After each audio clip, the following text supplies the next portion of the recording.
ការរងចាំតែប្រហែលម៉ោងទេប៉ុន្តែសម្រាប់គឹមហាប់ណាគឺការរងចាំនេះគាត់ដូចជាចាំប្រហែលថ្ងៃអញ្ចឹងដោយចិត្តផ្ទះសារចង់ជួបមីលីនឆាប់ចង់ឲ្យការណាត់ជួបនេះមកដល់ភ្លាមណាហើយសម្រាប់ការណាត់ជួបនេះចំពោះមីលីនគ្រាន់តែជាការចង់ឲ្យគឹមហាប់ស្គាល់ផ្លូវពីបន្ទប់ជួលរបស់ខ្លួនហ្នឹងទៅសាលាទេប៉ុន្តែសម្រាប់គឹមហាប់វិញអាហ្នឹងមិនមែនជារឿងសំខាន់អីសម្រាប់គាត់ណាទេព្រោះអាផ្លូវទៅសាលាហ្នឹងតែគាត់មិនស្គាល់មែនប៉ុន្តែគាត់អាចស្វែងរកដោយខ្លួនឯងបានទេមិនជាពិបាកអីទេ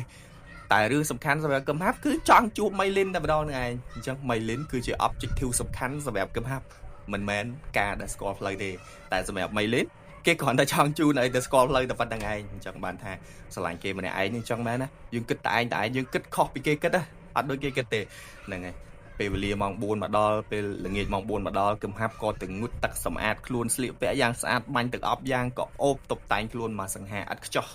អស់ពីអ្វីដែលខ្លួនអាចធ្វើទៅបានគឺធ្វើមកអស់ហ្មងវគ្គនេះ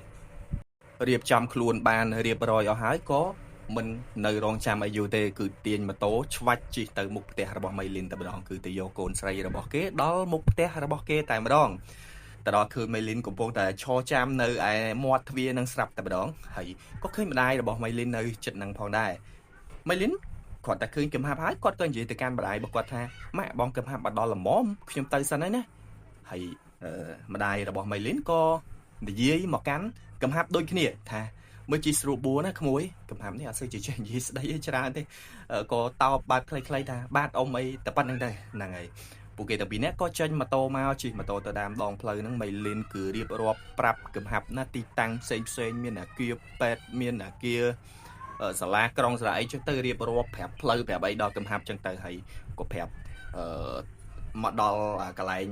មកដល់សាលារបស់គឹមហាប់ហ្នឹងមីលីនក៏និយាយទៅកាន់គឹមហាប់ថានេះដល់ហើយបងសាលាបងឯងបត់តាមសួនមុខសាលាហ្នឹងទៅគឹមហាប់ក៏តបទៅវិញថាបាទហើយឈប់ញ៉ាំអីនៅណាមីលីនក៏បន្តទៅទៀតថាទៅមុខបន្តិចទៀតនោះបត់ឆ្វេងទៅហើយជប់កន្លែងគេលក់ប្រហិតអែបរបងអាគារដែលគេដាក់ស្លាកថាបណ្ណាល័យជាតិហើយគឹមហាប់ក៏តបទៅមីលីនវិញថាអូឃើញហើយហ្នឹងហើយគាត់ពីបានឃើញហើយគាត់ក៏វត្តចតុលម៉ូតូចុះហើយចុះទៅរកកន្លែងអង្គុយគួរសមដើម្បីហូបអីជុំគ្នាជាមួយនឹងមីលីនអញ្ចឹងទៅ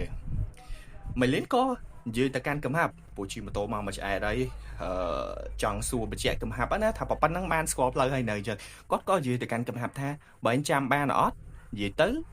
បងចេញតែពីរង្វង់មូលមកត្រង់តែបន្តិចដល់សាលាពេទ្យហើយដូចដល់សាលាមួយថ្ងៃអញ្ចឹងហ្នឹងហើយសាលារបស់គឹមហាប់ហើយនឹងសាលាពេទ្យហ្នឹងគឺនៅមួយខាងផ្លូវម្នាក់ជាមួយគ្នាអញ្ចឹងមីលីនគាត់ប្រាប់ថាអត់ប្របាដល់សាលាពេទ្យដូចដល់សាលារបស់គឹមហាប់ដូចគ្នាអញ្ចឹងណាហើយគឹមហាប់គាត់ក៏តបទៅវិញថាចាំហើយមិនជាឆ្ងាយអីណាស់ណាដែរហ្នឹងហើយពពោះសាលាហ្នឹងវាអត់ស្អីឆ្ងាយដែរអញ្ចឹងក្រោយពីហ្នឹងមីលីនក៏គាត់ដើរទៅកំងប្រហិតកំងស្អីញ៉ាំអញ្ចឹងទៅដើរទៅដល់កន្លែងអ្នកលក់ឆែកមើលមានអីខ្លះហើយគាត់ក៏សួរទៅកាន់គឹមហាប់ថាបងបាយញ៉ាំអីគេមានមីឆាបាយឆាហើយនឹងប្រហិតចៀនហើយគឹមហាប់ក៏គាត់តបមកវិញថាខ្ញុំយកមីឆាហើយមីលីនក៏គាត់និយាយបន្ថែមទៅទៀតថាអីភ្លឹកអញ្ចឹងមើលស្អាតហ្មងមើលឯងពោះហៅបងពី3ម៉ាត់បានគឹមហាប់ឆ្លើយហ្នឹងហ្នឹងហើយអញ្ចឹងគាត់ក៏និយាយចំអន់លេងទៅគឹមហាប់ទៅថាអីភ្លឹកអញ្ចឹងបែបលួចមើលទៅស្អាតហើយមើលទៅបានហៅមិនលឺសោះអញ្ចឹងណាគឹមហាប់ហើយគឹមហាប់នេះគាត់តែគេនិយាយចឹងមកភ័យខ្លួនដែរក៏ឆ្លើយដោះសារទៅវិញភ្លាមតែម្ដងពីពួកខ្លួនអត់បានមើលស្អាតពិតមែនអញ្ចឹងគឹមហាប់ក៏និយាយតបទៅវិញថាអត់មានទេខ្ញុំមើលទៅបណ្ណាល័យគេនេះហើយធំបណ្ណាល័យនេះណូមីលីនក៏គាត់តបទៅវិញថាហ្នឹងហើយនៅមុខសាលាបងឯងស្រាប់ស្រួលចង់អានអីស្រួលហ្មងហ្នឹងហើយមីលីនក៏តបណាថានៅមុខសាលាស្រាប់ចង់មកមើលអីស្រួលមីលីនក៏គាត់បន្តទៅទៀតគាត់ចូលទៅដល់សាច់រឿងថ្មីមួយទៀតនិយាយជាមួយគឹមហាប់ណាគាត់និយាយថាឆ្នាំនេះខ្ញុំប្រឡងអីណាហើយឆ្ងល់អីដឹងតែសួរបងឯងហើយចាំជួយប្រាប់ជួយបរៀនខ្ញុំផងណាគឹមហាប់ក៏តបទៅវិញថាបងរៀនអីខ្ញុំជាប់ទាំងវេទនាដែរហ្នឹងមែនតើទៅខ្ញុំរៀនអត់បកកែទេហ្នឹងហើយគឹមហាប់គាត់ជាមនុស្សត្រង់ដែរគាត់និយាយត្រង់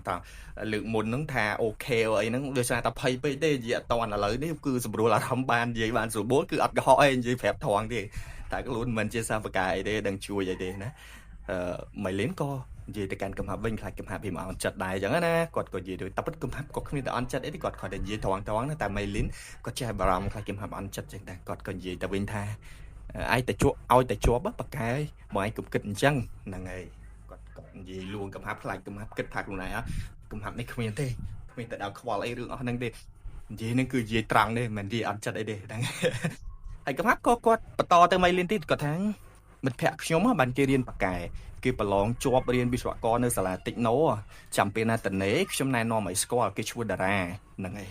គាត់និយាយរំលឹកពីតារាប្រាប់ទៅមីលីនទៅពពួកតារាគាត់រៀនប៉ាកែដែរគាត់ប្រឡងជាប់រៀនវិស្វកម្មវិស្វអីចឹងណាដោយដែលយើងដឹងពីសាច់រឿងយើងពីមុនមកស្រាប់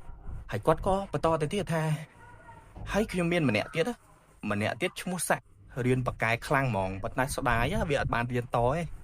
ហ្នឹងហើយគាត់រំលឹកទៅដល់វណ្ណសាក់ឲ្យដូចយើងដឹងស្រាប់ចឹងពីភាគដូចជាពីភាគ2នោះពីភាគ2វណ្ណសាក់គឺគាត់បានរៀនតទេដោយសារតែបញ្ហាកត្តាជីវភាពហើយនឹងមានរឿងរ៉ាវមួយចំនួនកើតឡើងចំពោះគាត់ផងដែរអញ្ចឹងណាហ្នឹងហើយមីលីននេះគឺជាលក្ខណៈក្មេងក្បាលរឹងណាហើយឌឺមក50ឌឺដែរហ្នឹងគេនិយាយទៅកាន់កំហាប់វិញដឹងតែកំហាប់អត់មានអន់ចិត្តអត់អីហ៎តែអញ្ចឹងឌឺទៅកំហាប់ហ្មងថាកំហាប់មីលីនក៏គាត់និយាយទៅកំហាប់ថាអត់ចង់សំខាន់ចង់ឲ្យបងឯងបរៀនខ្ញុំហ្នឹងហើយអានេះឌឺក៏ឌឺប៉ុន្តែក៏ជាសញ្ញាណល្អមួយសម្រាប់កំហាប់ដែរណាមួយស្រីតាគៀងឌឺចេះអាចតំណងជាមានចិត្តជាមួយកំហាប់វិញតិចតួចហើយមិនអត់សោះទេមិនអញ្ចឹងណាបងប្អូនហ្នឹងហើយពួកគេទាំងពីរនាក់ហ្នឹងក៏សន្ទនាគ្នាពីនេះពីនោះហើយភាពស្និទ្ធស្នាលនោះក៏កាន់តែកើនឡើងហើយកំហាប់ក៏គាត់មានអារម្មណ៍កាន់តែស្និទ្ធស្នាលខ្លាំងជាមួយនឹងមីលីនតែម្ដងហើយមិនត្រឹមតែប៉ុណ្្នឹងទេណាបើយើងគិតទៅមីលីនគឺជាមិត្តភក្តិស្និទ្ធស្នាលបំផុតរបស់កំហាប់បច្ចុប្បន្ននេះនៅភ្នំពេញតែម្ដងបន្ទាប់ពីតារាណាបន្ទាប់ពីតារាគឺមីលីននេះហើយថ្ងៃក៏ចាប់ផ្ដើមលេចទៅពួកគេទាំងពីរនាក់ហ្នឹងក៏សន្ទនានិយាយគ្នាលេងពីនេះពីនោះរួចហើយហ្នឹងក៏ចាប់ផ្ដើមចេញពីកន្លែងហូបអីហ្នឹងដើម្បីទៅផ្ទះវិញទៅពីព្រោះថាថ្ងៃលេចហើយដែរប៉ុន្តែអនុស្សាវរីយ៍ដែលពួកគេបានជជែកគ្នាដេតគ្នានៅក្នុងពេលល្ងាចនេះណាគឺជាអនុស្សាវរីយ៍ល្អមែនទែនបង្កើតនៅរឿងសប្បាយចិត្តជាច្រើនហ្នឹងហើយពួកគេទាំងពីរនាក់នៅគាត់ទៅដល់ផ្ទះហើយក៏ចែកផ្លូវគ្នារៀងខ្លួនទៅផ្ទះរៀងខ្លួនអញ្ចឹងកំហាប់ជូនមីលីនទៅដល់ផ្ទះទម្លាក់គាត់ទៅផ្ទះអញ្ចឹងទៅហើយខ្លួនឯងក៏ជិះបន្តទៅបន្ទប់ជួលរបស់ខ្លួនឯងទៅដើម្បីស្នាក់នៅមួយទឹករៀបចំខ្លួនអញ្ចឹងហើយពពោះថ្ងៃស្អែកគឺជាថ្ងៃដែលកំហាប់ត្រូវបើកវិស្សមការផងហ្នឹងហើយមិនភ្លេចទេមុននឹងចូលដេកណាកំហាប់ក៏ឆ្លៀតផ្ញើសារទៅកាន់មីលីនផងដែរទីទៅភាពស្និទ្ធស្នាលគឺកើនឡើងកាន់តែខ្លាំងហើយកំហាប់នេះកាន់តែហ៊ានទៅហើយអញ្ចឹងមុននឹងដេកកំហាប់ក៏បានផ្ញើសារទៅមីលីនថា good night មីលីនក៏ឆ្លើយតបមកវិញថា good night ដូចគ្នាហើយគាត់ក៏បាននិយាយដែរថាអរគុណបានប៉ាវបាយឆានិងប្រហិតល្ងាចមិញហើយកំហាប់ក៏គាត់តបទៅវិញថាខ្ញុំអ្នកអរគុណមីលីនបានត្រូវខ្ញុំអ្នកអរគុណមីលីនទៅវិញទេបានត្រូវពីព្រោះមីលីនបានជួយជូនទៅឲ្យបានស្គាល់សាលាអញ្ចឹងទៅមីលីននេះក៏គាត់តបទៅវិញថាមិនក៏បានដែរបងឯងឆាប់គេទៅស្អែកចូលរៀនថ្ងៃដំបូងផងកុំឲ្យយឺតហើយកំណាប់ក៏គាត់អូខេ good night ជាមួយនឹងមីលីនម្ដងទៀតអញ្ចឹងទៅហ្នឹងហើយអាឡ័យតាសប្បាយចិត្តមកដល់ភ្នំពេញជួបក្រាស់បានណាត់ដេតជាមួយនឹងក្រាស់ច្រើនដូចជា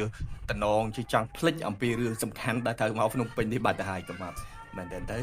កំណាប់គឺមកភ្នំពេញនេះគឺដើម្បីបន្តការសិក្សាដើម្បីរកចំណេះដឹងចំណេះវិជ្ជាហើយគាត់ហាក់ដូចជារឿងភ្លេចខ្លួនបន្តិចហើយគ្រាន់តែមកដល់ភ្នំពេញថ្ងៃដំបូងនេះហ្នឹងហើយប៉ុន្តែមុនដេកក៏គាត់នឹកឃើញវិញតិចដែរហ្នឹងហើយនឹកឃើញវិញតិចដែរអំពីគោលដៅសំខាន់នៃការដើរមកភ្នំពេញនេះហើយយើងចាំមើលទៅមុខទៀតថាតើនៅថ្ងៃបើកបវិស្មការកំហាត់មានជួបរឿងអីទៀតហើយមិត្តភ័ក្តិរបស់ពួកគេទាំង3នាក់ផ្សេងទៀតហ្នឹងតើជីវិតរបស់ពួកគេនឹងទៅជាយ៉ាងណាហើយជាពិសេសស្នេហារវាងកំហាប់និងមីលីននេះមើលទៅតើតំណងជោគជ័យទេមីលីនអាចនឹងមានចិត្តលើកំហាប់វិញខ្លះដែរឬក៏អត់ទេណាហ្នឹងហើយបើមានយោបល់អីផ្សេងអាចខមមិននៅខាងក្រោមបានណាបងប្អូនហ្នឹងហើយអរគុណច្រើនជួបគ្នាជាមួយនឹងភាគបន្តទៀត